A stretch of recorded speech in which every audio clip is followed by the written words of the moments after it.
Il-kap tal-oppożizzjoni jgħid li dan mhux iż-żmien li jgħollew il-kontijiet. Is-sena l-oħra ingħataw medja ta' 7 sensi kuljum u l-qatt se jiżdied fis-snin li ġejjin skont it-tbassir tal-Gvern stess. Il-kontijiet qed jgħeddu l-impjiegi jgħid Muscat.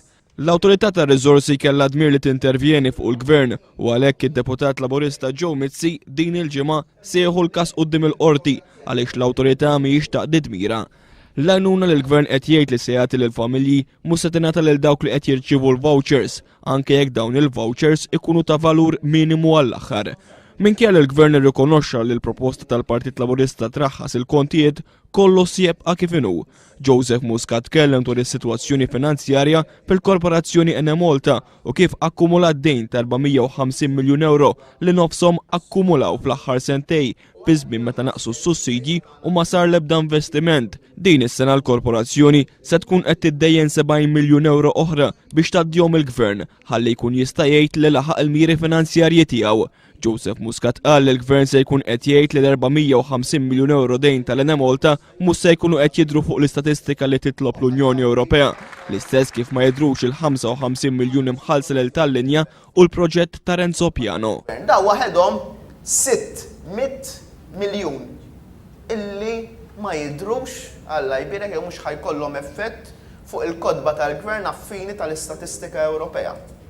Il-punt tiegħi huwa sempliċi u l-punt tiegħi iktar jmur bujott għal sħabna tal-Kummissjoni Ewropea milli għall-Gvern Malti. Li jott illum irid ikun jott għada wkoll u ħadd ma jiġi għada jgħidilna motivu.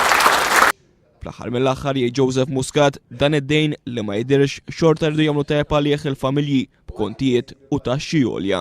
Muscat fl-opinjoni tiegħu għamel analiżi ċara u profonda kif qed jitmexxa dal-Gvern u qed iwassal għall-poplu biex il-poplu anke jifhem sew x'qed isir biex forsi ma jibqax jitħaq bil-poplu dan il-Gvern u qed nara determinazzjoni kbira ħafna f'Joseph li jagħmel affarijiet aħjar għal dal-pajjiż li jxraqlu ħafna aħjar. Fil-qosor f'sintesi b'mod l-aktar ċar u riena s-sitwazzjoni u l-periklu li qegħdin fih, li qiegħda fih is-soċjetà Maltija u it-tama li qed jagħtina għalhekk għall-futur li kif nafu Joseph mhux biex jikkritika imma jagħti wkoll is-soluzzjonijiet. Diskors ta' viżjoni ta' moviment ġdid tal-pajjiż aħjar.